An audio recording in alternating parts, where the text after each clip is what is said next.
abangani nabangane lapho sikhulume zabantu ndabe sekudwini ekudwini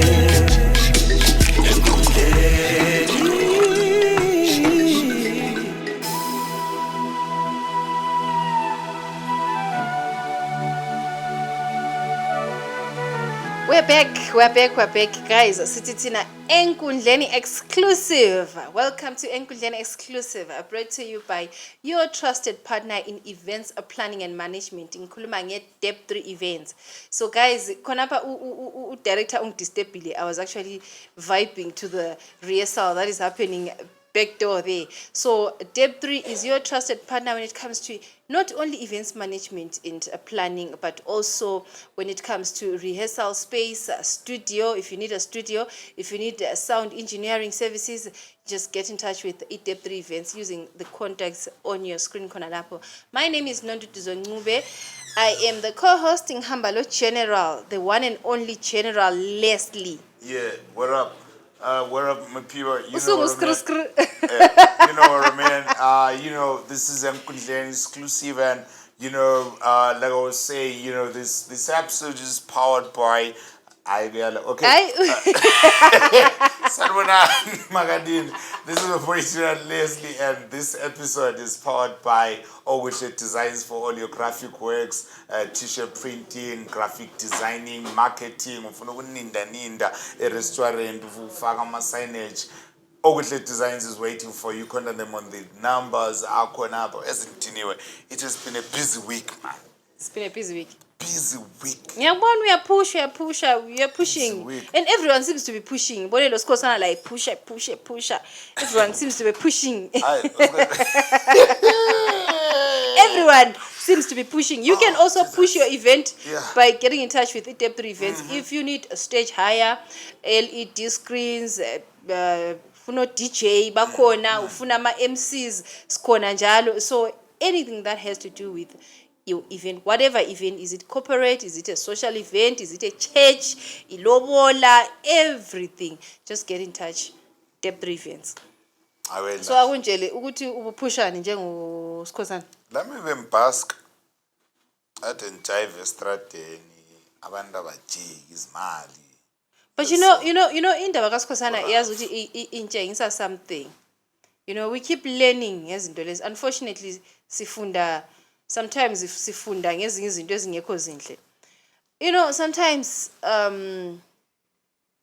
ukugijimela ucabanga ukuthi you are big can cost you. Yeah. Sometimes people are not patient enough ukuthi aziyekele akhule. Uthaye ukuzikhipha ebeleni. Uzikhipha ebeleni kusese early. It can cost you. And I think uSikhosana uzikhipha ebeleni kusese masinyane. Because he thought he's big. I'm still I think ngcono sihambele indaba le. Let's find a day. Because mina give me ngizafuna ukuba sure sibili ukuthi laphana wayedlala uTopi kumbe uhamba njani. Kanti ufuna iproof enjani? Phela umember ubegida estradeni etown. I saw that, and mina lokhana ungafaka lokhana ufake lo Sikhosana akumangalisi. Asonto ishala kasonto uthiwa ingangethusa size sikhambe kuDakamele. Sikhosana wangena stage nani. I think wayefuhlabela ialbum. Sithahlabela ingoma A1. Wazonda. True story. Kanti into leyiwayiwa ikhuluma ngesikhathi sikhuluma ngeshow kaDakamele. Hayi yabona kuningi mina phela sengimdala sokwenye khona. Wazonda wathi zondile. Wahlangana lathi siphume emzini kaDakamele lapha sisiya ku main arena ngale. Yinothola ikatale yakani.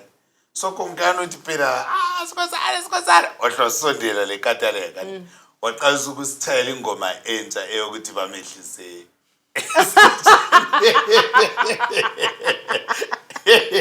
Waqalisa lithi vele one ngelilimazayo le liphila.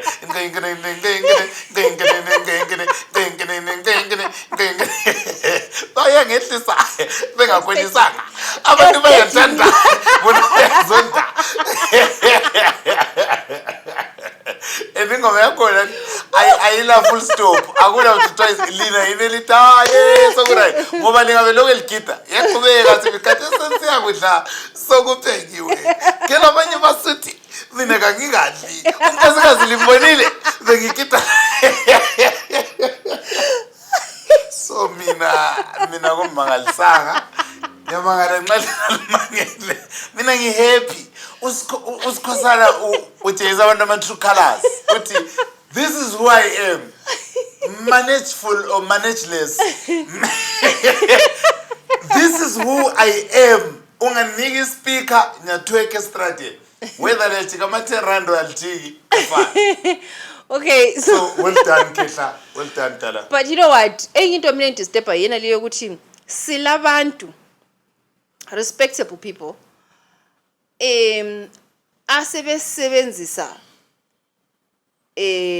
angikwazi ukuthi ngisebenzise lipibala asebesebenzisa ubuthutha bukaSikhosana as content to push their own content, Facebook content, to push audience, because uyakwazi ukuthi ngikutshelani, there are some people who are posting as if bayamzwela, but uyabe umshuta egida lapha umshuta egida uyakwazi ukuthi kuza kulethela ama views. Like it or not, uSikhosana whether upheka imboza whether uyahlabela mbe kahlabeli ibizo lakhe nje ubi content ngaye iyakunika audience. Right? So we've got people especially, and I'm suspecting ukuthi yibo bona abantu abamtshelele eceleni. Yibo bamtshelele eceleni asebemsebenzisa as content. Ngoba uyapost umuntu angaposta i-original content yakhe uyathola kuyi 5 views. Apost uSikhosana esigidele emgwaqweni 5,000 views. Yeah, I think anti Tina vela sifune like ukucabanga in terms of creativity, and so would rather use what is there, because it's the same thing into sikhuluma ngayo talent ayisikuthi ubeshoot ama video post ngabantu akade bemshoota ama video beposta seshaya 3 million seshaya 5 million, and then semgqokisa iwigi seposta semgqokisa isudu seposta and what right, and so abantu abasafuna ucaba khona ukuthi company yabiqhatha umuntu okuthiwa ngoyemarketing atshone ezihlalele, so avuke ukuthi no talent bela semshoota ivideo and so kuthiwa mina ngibulala ngemarketing and kela ka race company nginike 5,000 views. Talent wangikhona ubhadaliwe yini? Akabhadalwanga, and so kufana very, I think it's not only uSikhosana. I think mina maningi ama artists ashaywa ngokuyi-Anglican lokhu but bengananzeleli. So ukuthi uya perform stage lapha live umuntu afika shoot then ise poster then seshama views then wena usuthula.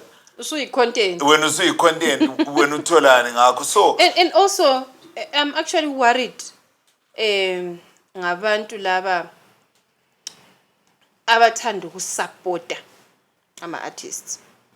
We're talking about people who give artists money, and then the next thing bafuna ukutshela iartist into yokwenza ngoba so kwadla imali yethu phela wena sesikunikile imali sike sakunika imali mina ngifuna ukusupporta uLeslie uhamba isicelo esitshekileyo nafuna ukuthengela uLeslie isicathulo awucelanga isicathulo uperformile stage ni isicelo sakho esitshekileyo abese buyathi ngifuna ukuthengela isicathulo athenge isicathulo mbathumele kuyimali ekunike wena.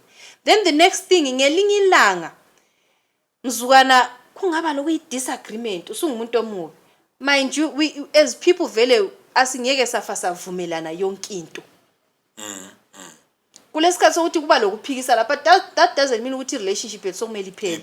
Plus wena because unithengela isicathulo akumelanga ukuthi kube usuntshelo kokwenza yabo. And we've got people who are not even in the arts industry who are doing that. Abantu abangekho ku-arts industry kade sumuntu ethi khona nantutuzo ngubonile ifoni yakhe ifile ngicela ukuthengela ifoni angeke nyali so ngithengela ifoni sungiphile ngiyabonga ngu-appreciate enze posting appreciate kakhulu angikwazi ukuthi uyabufuna ngi-appreciate umnyaka wonke yini ukuthi ngithengela ifoni. Mina I think ngiyakuzwa and kubi kakhulu Yukuthi nje into yakhona I think ingagcina isithethe ilanga lonke kanti. But like I was saying, umuntu lwana yena ubukele as audience and maybe wachazwa i-comedy yama. But let's not forget ukuthi umuntu lwana yena akaso creative. Yena ukholisa kuphela ukuhleka kanti. And ekholisa ukuhleka lawo lama jokes akhe abahlona beyoxoxelana isiroom labazukulu bakhe behleka kanti and ufisa ukuthi ngabe ngiyakhuluma mina ama jokes lawo. So uzaqalisa ukunilanda ngani ngesicathulo engelaso anilande ngesudu engelayo kanti. But wena lawa njenge-artist obakwazi number 1 ukuthi ufunani futhi ube le patience ekubuildeni into yakho mbijana izifikela so silambile so njengami mina i-page lami le-Facebook kumbe le-67 followers then kusaza mfufuka ngile 15k and then sokubuya umuntu athi Leslie bode town unqono ngiyakutshela kusaza kule 15k then mina ngizakunika laphana into zokugqoka nxa ufika ngale njani wena nxa ungakwazi vele ukuthi ufunana uzabhode town kawana unqona then kusasa uzakukhumbuza phela mina ngime ngakufaka u15k wena ole 67 so obakwazi la yakho ukuthi ufunani mina stick to what I do mina I'm a comedian and I'm a stage performer I do some content for TikTok and blah blah blah but ngama basics nje but mina I'm a stage performer so mina I-pride yami sekugcwaliseni iBulawayo theatre than anything else and yes. But I've got my brother Usipho is a content creator and yena i-pride yakhe ukuthola 1,000 likes a million views and what all that and so mina lami ngiyabe ngipusha side lami ngingafuna ukuthi because Usipho sephi motor Usipho sesayino ngama brand angu7 Usipho sesenza so lami semfuna ukuthi Karez lami sembhoda le reflector ngame ngiyaliclemba kumbe sengikazi uadvertise Ororo Motors zakaba and yeah I think ikho phela esayakhuluma ukuthi abantu sebesiba amavila just because you see a content creator making it ucanga ukuthi and the content yakhona sometimes it's boring and also I've got an issue against abantu laba abathanda ukwenza ngani baya manager iartist wena your profession maybe you are a healthcare professional in as much as you are a consumer of arts that doesn't mean that you can manage an artist. I when consumer injection. You are an educator. Teacher. Ule mali zakho. You are a consumer of arts. Ungabe usuzama ukumanage your favorite artist. I think iyenye into elahla usikhosana futhi. Ukuthi kulabantu abaconsumer i-content yakhe ngbe music yakhe. They are in different sectors, good at their own sectors. Lapha abakhona.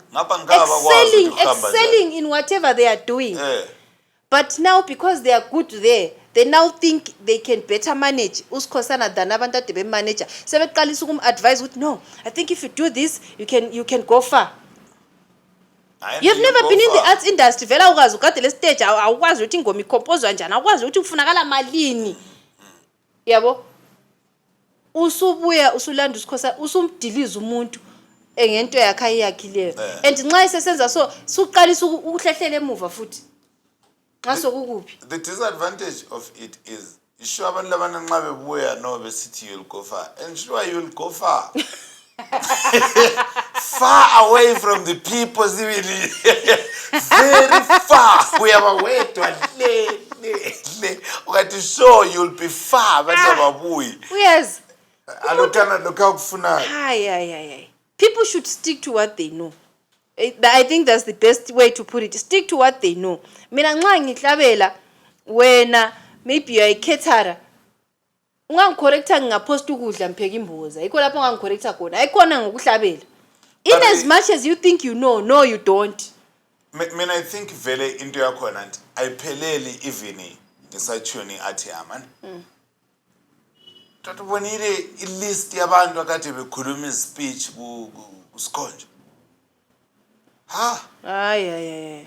Yeah. Hi guys, Like, we can't no. have almost No. the whole day No. of our speech, No. like whole day, and this guy we run penti, this guy we sebenza lama comedian, this guy we sebenza lama art group, this Everyone. guy, like kumele kube massive entertainment. So entertainment after entertainment, kwangena comedian la chaya, kwangena band ya chaya, kwangena lo wachaya, kwangena DJ wachaya, kwangena speech saze salamba, so speech and ama-speech akhona awatayimwanga omunye engena i-freestyle 1 hour aphume kunge hayi Mina into that's not how we celebrate a creative. Something that I don't also understand ukuthi like ethe emfeni njengakhona lokho right sithi ama speakers abemaningi anti usuphiwe Leslie ipodium nanku ukhuluma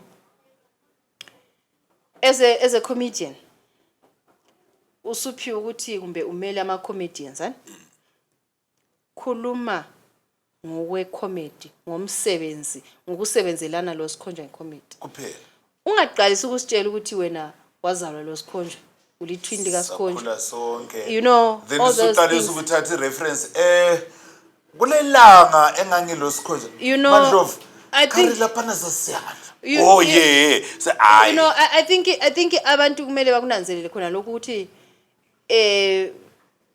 sometimes ucina lokho za too much information engekho necessary for that time nxa ubuyile ungu-radio presenter umele radio presenter asikhulumeni ngokusebenza hayi thina sesisebenza kuhle kakhulu abantu bebemthanda ifanbase yethu bakithi asazi basabe ikhalelo Sikhonjwa siza ukukhumbula thina njenge enkundleni exclusive hayi siyabonga uphuma uhambe hayi khona maybe umuntu ongakhuluma ngokukhula nginga-exclude maybe kuthiwe u-best friend kumbe umbu-sibling vele yikho khona lokho yona asiyipheni isikhathi sabo basi-express njenge-colleague thina you know if you're a colleague lisebenze lonke belisebenza lonke sikhuluma ispeech eside kulesikababa ukuthi satshayisa emsebenzini sasuka lapho saya ngaphi wafika wathenga isweets ngathi Sikhonjwa sithanda isweets wena walahla isweets lesana sasuka nangu Sikhonjwa sethenga ikhokho bakithi ikhokho lena sayinathi hayi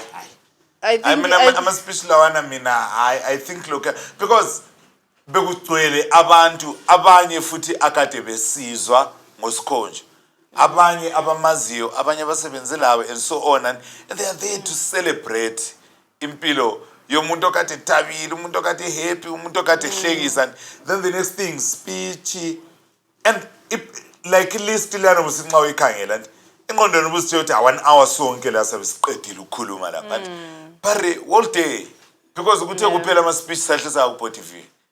We did not get that time sibile ukuthi kuthiwa sokuthaya sokuchaza. So there was no any sort of entertainment. Ibikhona but i-entertainment yiyo ebisingani wrong ngoba bisiyiga. Who performed? There was an a cappella group. Yo madoda ngakhulu. Kuchaye amabulawayo bands and akade bechaye Red Cafe. Unfortunately ama-gates abehamba sebeshaya but bebehlangene bebaningi Band Fusion, Band of Misfits, Ramsey Ken, Big Five Band, ama-band nje amabizo onke angisoze ngibawazi. Then there was also Indosakos. Yes, Indosakos. I'm not sure ukuthi bagcine beperformile we were also interviewing abantu but I saw them also bebe program. Laba ngicine ukuthiwa baphuzile manje liphuza njani emfeni kuthiwa mbani la vocal X I think it should be vocal X kade kumele bavula nje aba Mrs K performed why would Mrs K perform at a funeral antule ngoma no le ngoma zakhe no you know what I'm not saying ukuthi Mrs K is bad but I'm saying the function and the type of music. I'm trying to think. I know Mrs. K's songs, a lot of them, and I'm trying to think ingoma, which can be appropriate. Emfen.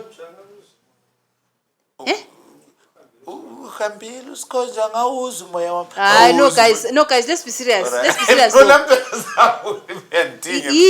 Ingoma kaMsizi K ongayihlabela emfeni abantu bazizwe beduduzekile, you know, and which is respectful for a funeral, and because everything yonke into le ndawo yayo. Do you get what I'm saying? So yipi ingoma kaMsizi K? Mina ukuthi anti eziningi ngizazi ngazizwana lezi ezikhala kakhulu.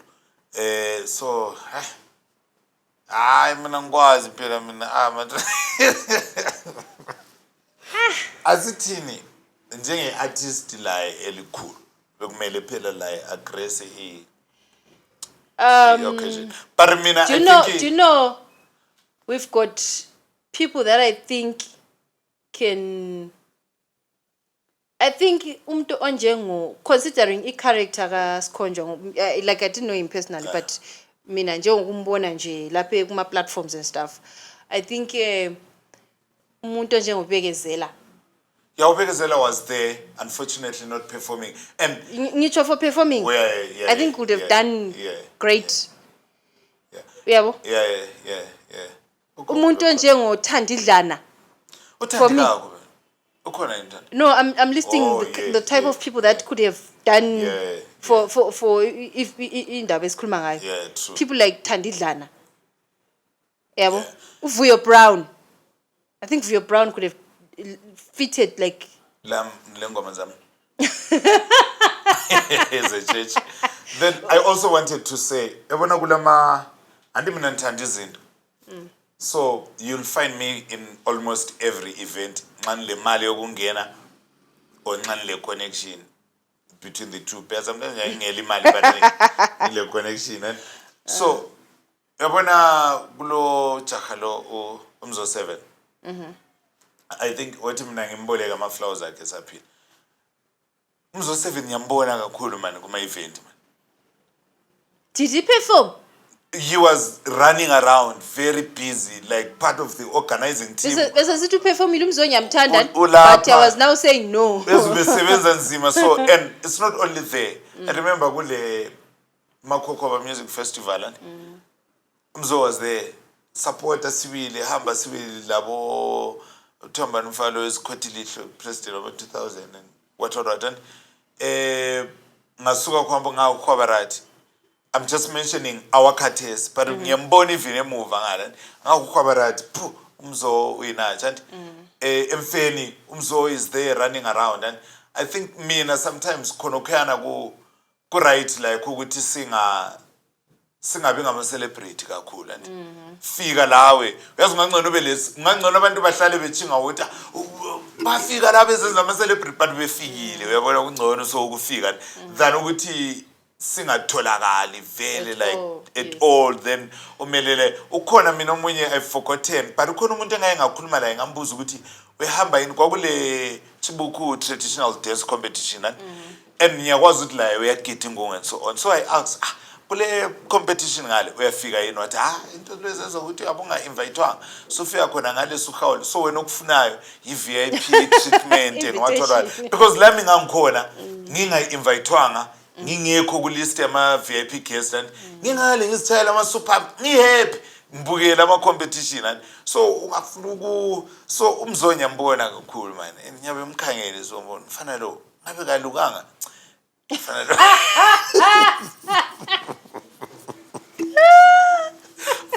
good boy man Anyway, man. Shout out to Mzo. Good boy man.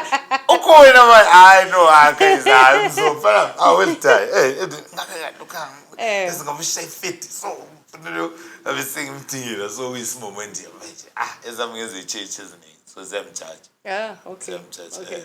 But I was called I think attendance good.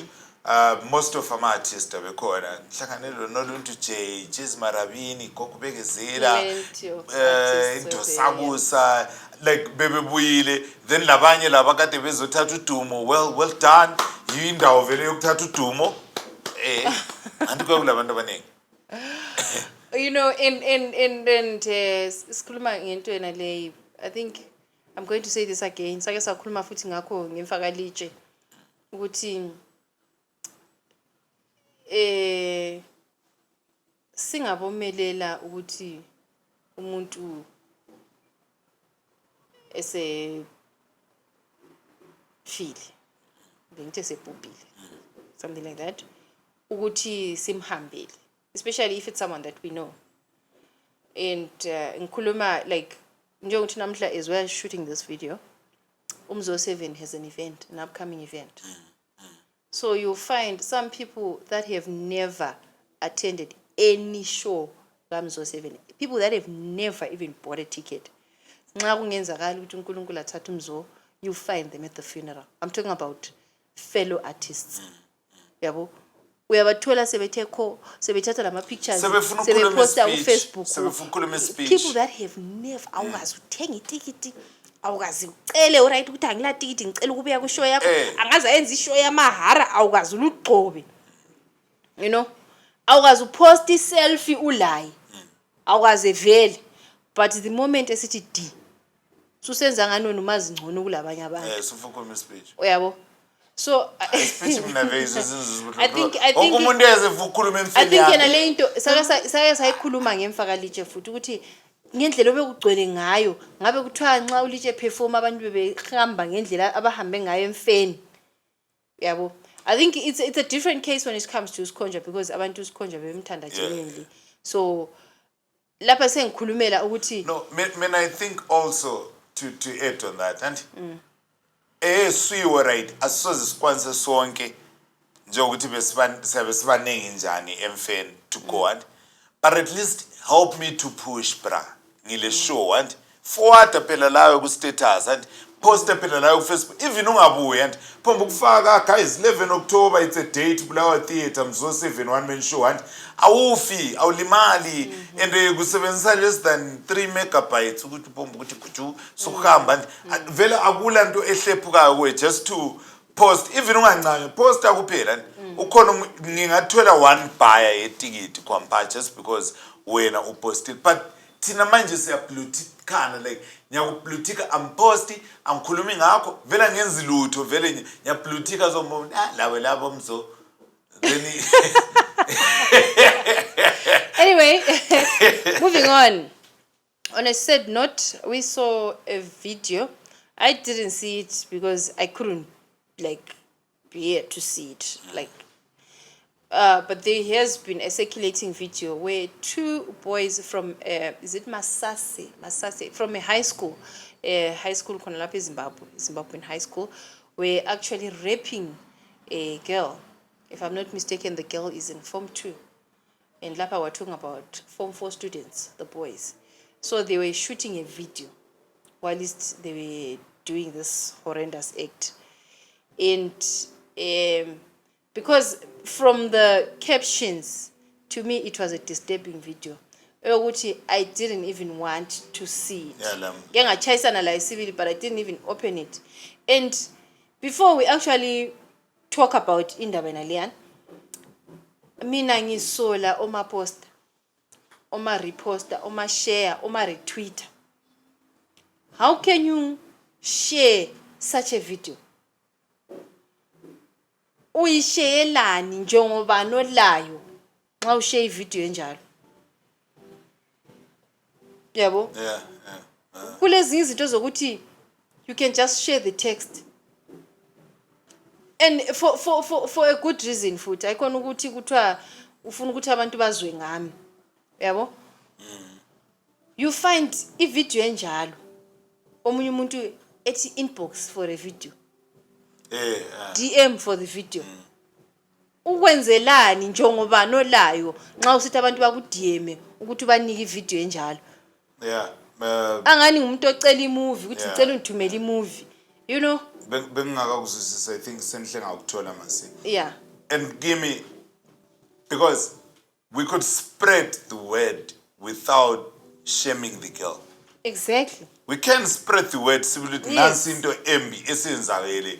Sisi bodies circulate some picture abafana laba abahlanyayo laba because nxa mina okay let's say 1 million people have watched a video lana and abanye ngabaphila around umntwana lwana nomntwana lo ku Form 2 sengayenda nzima besides ukuyenda vele kahle nje social life yakhe vele making friends, mixing and mingling. It's going to be, it's going to be something else. Yeah, I think bengingakuzwa, but I think ngiyakuzwa siwe and bengingakakucabangi njalo and ngiyakubona no, and especially laba like we were saying yakhumbula ukuthi siqalele ngapho when we started this episode. Inkuthu lezi zokudinga ama views. Yes. Yiba abantu abarong because nguye umuntu osizama ukudinga ama views, nguye umuntu osizama ukudinga ama followers ngokuthi le video la eyomntwana obedlwe ngulo. Like, and awulanhloni it just sounds so wrong. Vele khona ngokwakho. The more likhomenta, lingakhomenta ama-comment amaningi ngiyayifaka buya ku-inbox ngikufakele and uthola ukuthi okuyinkuthu kwakhona lakho ngokungumama okuzeleyo. You know. And akulandaba khona kufuna ama-views kuphela amaningi. Yeah, it's something else. Because akusela njongwenhle vele nxa sokuthiwa buya ku-inbox ngikufakele. So ngani mephe ngxenye ifilm entsha uthiwa ugone kubi wona.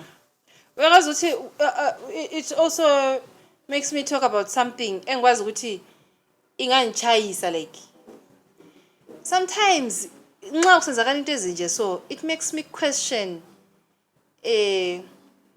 ubuhle be-media freedom because kudala sasikwazi ukuthi into ezinje zitholakala ema-newspapers ku-news.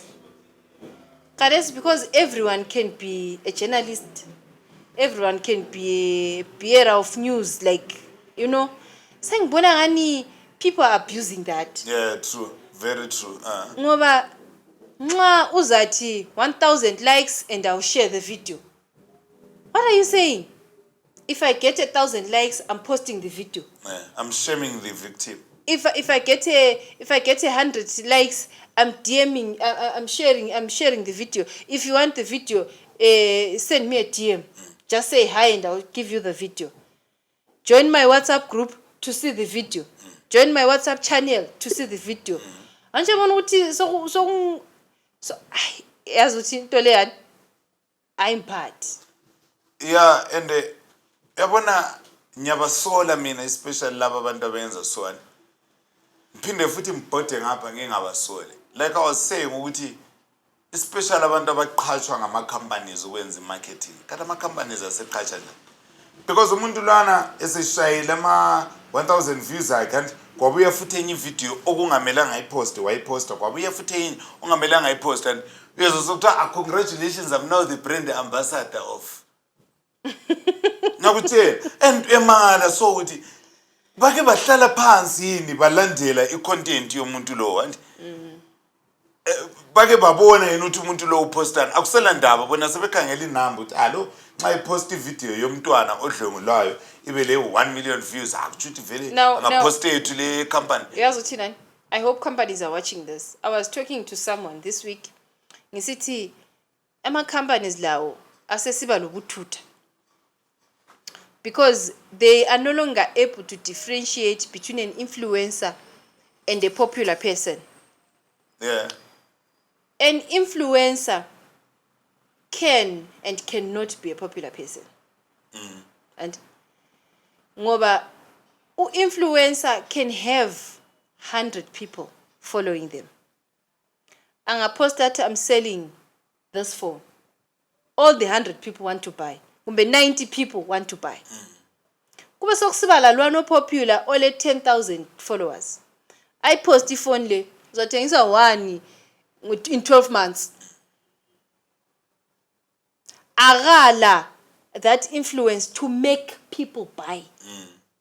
True. Yabo, but ule following but cannot make that following buy.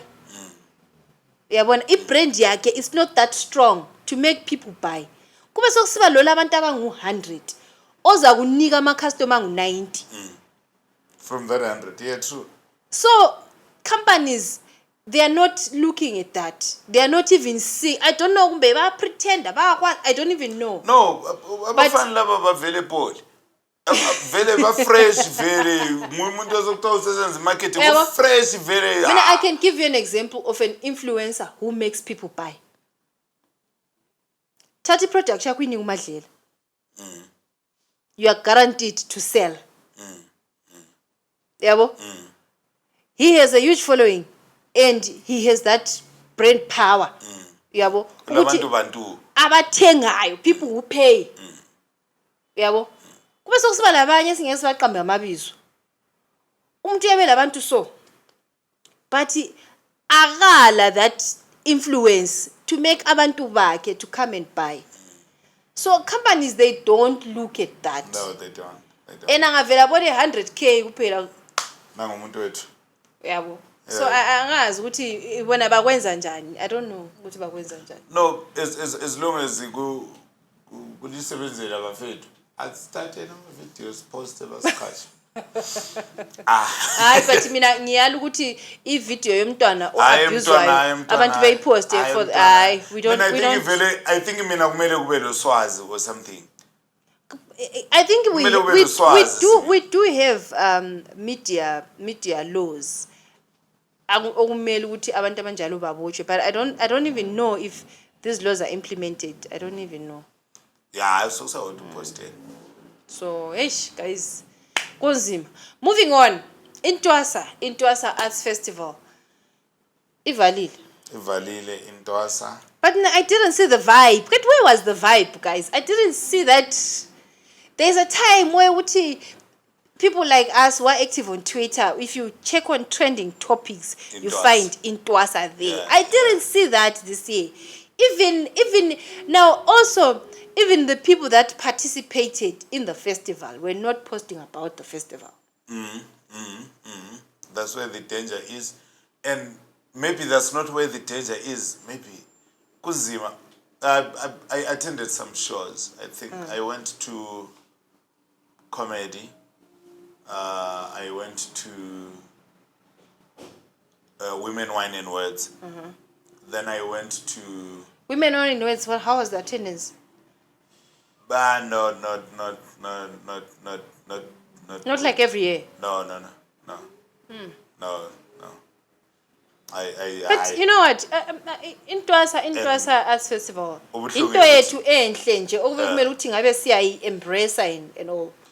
Angazi ukuthi what's the best recipe esifunakala siwil, because abantu, like if you start talking labantu, you'll find ukuthi omunye umuntu yabele artist and they sure genuinely engakwazi lokuthi kule festival eranayo.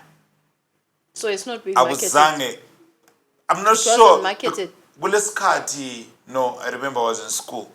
Kulesikhathi uthi Intwasa engadinga ukumarket.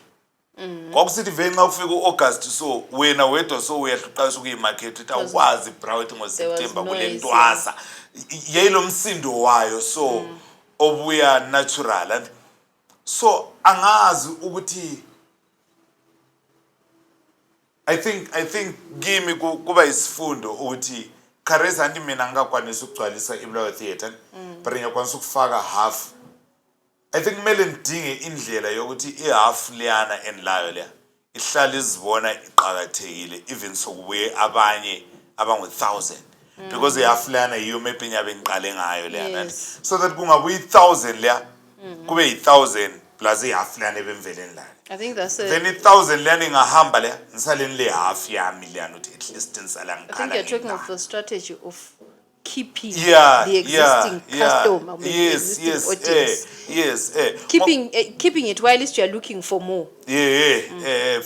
Because andomonuthi kudala there was this thing uthi ama companies amakhulu ansoze mention ama brands but ama brands I rely on ama festival land in terms of marketing their products. I think but sebezenzela man. Do you know what? I think enye into is the issue of ownership.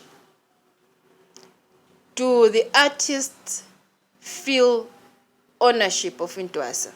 Because if you feel like you belong to something, or if you feel like something belongs to you, then you embrace it and you push it. You want to see that thing grow. Yeah. So I think umbuzo also siba khona ukuthi bona, like the organizers of Intwasa, what is the end goal? Do they want artists to own Intwasa?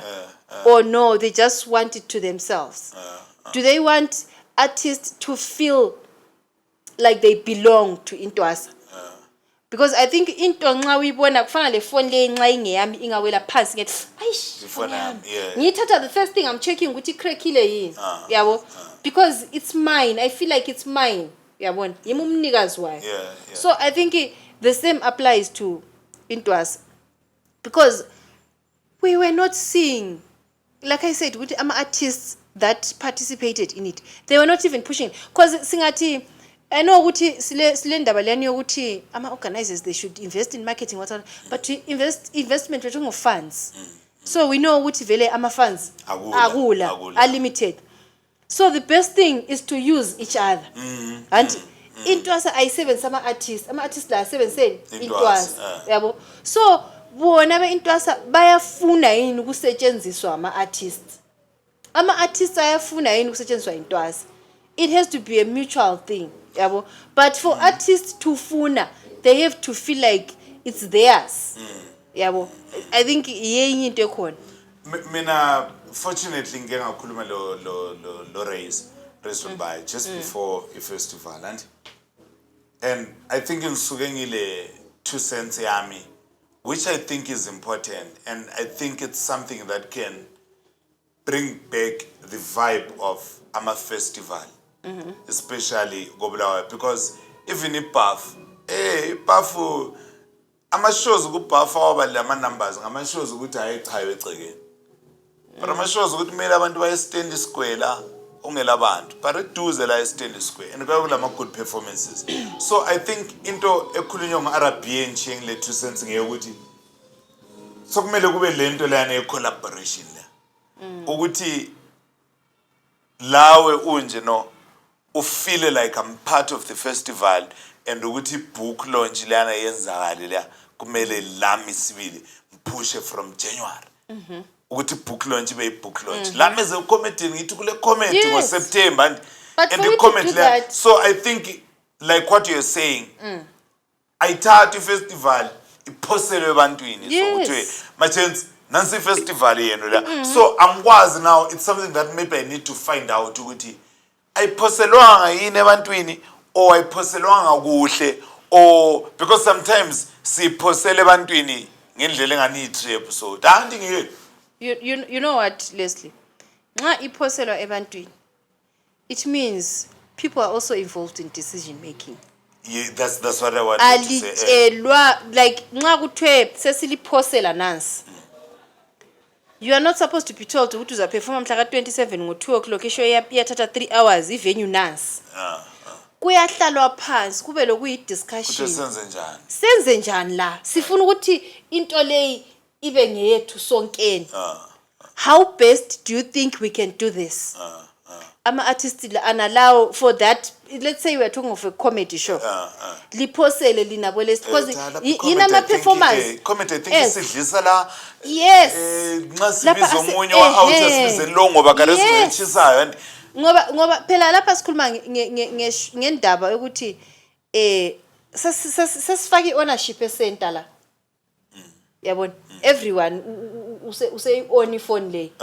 So sesidiscussa lapho ukuthi pouch iscreen yabo ukwenza ukuthi singeyethu. So la nxa ipouch ingadabuka sonke siyaba consent ukuthi ipouch le sayithengayo akusothiwa abayithengayo sayithenga yabo. So which means wena nxa if you are part of it, which means amphitheater nxa ingagcwalanga you be concerned ngizubudlungu vele thina sipushe kangaka yabona. I think yinto kumele yenzakala nxa kuthiwa it's a music show, who are the performing artists? Hey madoda nansi music show la senza njani? I think angazi but mina ngikubona kwami njengomuntu ongakaza plan festival I feel ukuthi that can work. Ayingibona sibila ayingibona. I think I know saxoxa laba I think ngizabizo yi-1 mina mabiza because sometimes okunye the reason why ngithanda ubiza abantu studio okunye saxoxa semnyameni okunye futhi sesingakhuluma iqiniso lingabi liqiniso but umuntu like angazikhulumela then sesiqasa ukugiqika phezulu kwempendulo zakhe kungcono because sabe sesikwazi ukukhumbuza abantu but wena wathi into yakho you may find ukuthi yena lento esisuggestayo maybe it's not working ayisebenzi bake bayizama yangasebenzi so yeah then uyakwazi usichaze no lokusayiza ukuzama lo but singave sifaka into ebantwini ayiphume. But well, siyabonga for all performers. Mina vele ngithanda ukubonga kakhulu abama be-comedy. Brandon, well done my guy for hosting comedy the way you did. I think you were excellent. Well done, Baba. Frank Chirisa, Mbongeni Ignatius, you guys did very well. Siyabonga kakhulu. Then, above all, wanting into congratulations to Sipho. Bra, uno ule kawash. Amfuku uchela ka 3. Nyakuza, uno ule kawash. Is la monthly subscriptions. Sicela ukubona imota isiya reverse hali igeza. Kula ma eyes, imota igeza wena uyakushama eyes lapha. Uphile soft life. So congratulations my brother. Upushile imsebenzi yakho sibonile. Like you've been pushing very hard, and I think ngizakhuluma lo say maybe ngihambe yabona Okay, so Sivala, also I just want to also appreciate Intwasa Arts Festival. It had e-book day. Yeah, there was an e-book day, Intwasa Book Day. It was an amazing event, and and I'm actually glad to see Intwasa, despite konke khona besikhuluma ngakho, it recognizes ama writers, you know. Angaboni amanye ama platforms where writers are recognized and appreciated as much as Intwasa vele ihlezi isenza njalo almost every year, like every year. So sibonge kakhulu Intwasa. Hey bakithi, I'm still taking orders. Amabhuku isihlalo sika baba uchitheka ugayiwe umhlaba ungihlanekele for only $10, and if you are in town, I deliver. Simple. And now you can come to Dep3 offices. Amabhuku zakwazi ukunika la. Ebeyinathi funa ibhuku liphi? Oh, funa liphi futhi ibhuku? Oh, funa liphi futhi ibhuku? Oh, I will show. So any upcoming shows? 50 dates, yes, 50 dates. 50 days this week. I'm not sure though. Line up and sa totally line up. So 50 dates. I think for now, that's the only thing that I'm aware of. I know kule album launch buyayo ega Colin Moyo. Yes, Colin Moyo. I think this October. We've got one-man show ekamzo 11 October. Ama-ordinary tickets akusela. Antweni uthanda ukuba fans. So kusela ama-VIP tickets. Lama-VVIP. Ama-ordinary sesiwathete. Sesifikile thina ama-5 dollars. Sathatha ama-ordinary. Sawaqeda. So VIP tickets are still available. VVIP tickets are still available for Umzo 7 one-man show. Yabikhona mhla ka-11 October. There's something on the 4th of October, but I'm forgetting. Oh, the roast, man, the roast. Yes, the roast. Sam roast to top. The roast of Simon Mambazo Piri, Ebulawayo Theatre. It's going to be on the 4th of October, Ebulawayo Theatre from 7 p.m. It's going to be interesting, massive comedy. Angazi ukuthi babe besithini ngotopi. Mina ngiyabe nihlezi le ku Z15 le phezulu eceleni kweFluorescent yamalight ngigoqene, so and anhlekeli phezulu ngiyabe vibrate because babe bemrose. It's proudly hosted by uNtando Van Moyo.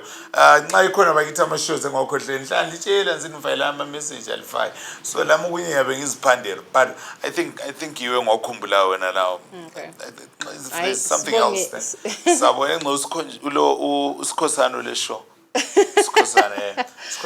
Anyway, thank you so much, Leslie. Thank you so much for that update. Sizabe sikhona kuma shows. Please guys, do come.